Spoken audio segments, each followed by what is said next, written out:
Good afternoon, everyone. Jason here. Today is May 30th, and this is your aftermarket update. All right, so I wanted to make this video today here, not just because we had a $1,000 CL trade, but because I wanted to put this in the context and in the way that our trading day went. If you were in the trading session early in the session today, you saw me have some difficulty trading the ES.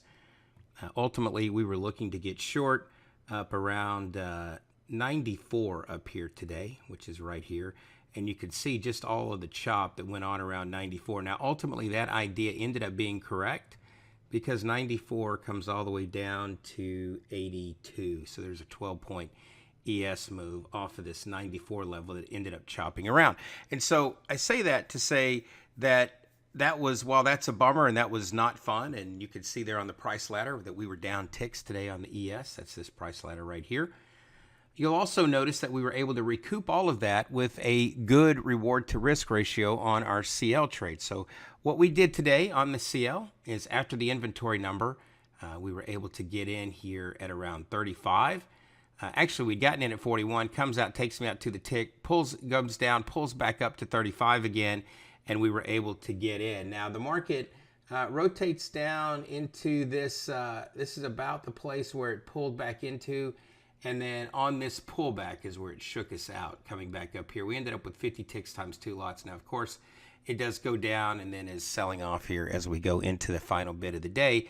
But on a 50 tick trade that pulled back here, we were very happy with that. Now, the philosophy that we have in here and we talk about all the time is cut the losing trade short, let the winning trades run. And that's exactly what we do. It doesn't always mean that you're going to end the day net positive $1,000 like we did on like you do on some days. This trade was $1,000 that got us out of the hole on the day, right? And that is the power of a proper risk reward ratio, is that you can make up for previous missteps or previous losing trades that go on during the session.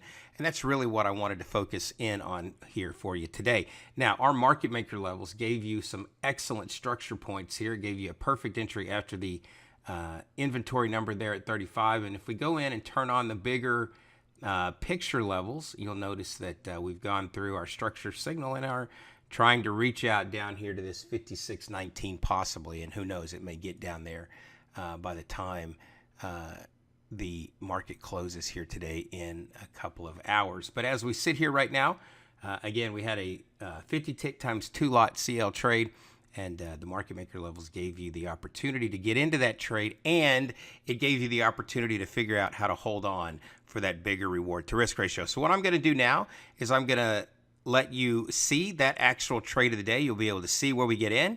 You'll be able to see that the price ladders and the P&L is shown on screen for the entire session.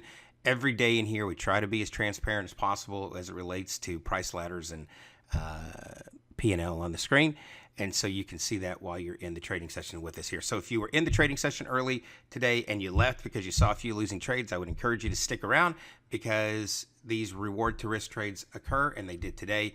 And we were able to get in with a $1,000 CL trade. So without further ado, here is that OTG trade of the day. In at 35. Stop is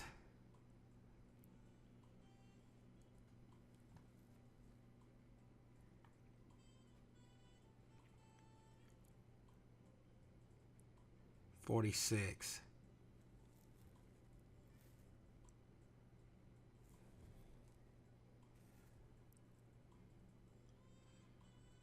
Okay, let's go targeting into that 0-0 area underneath here if we can get there.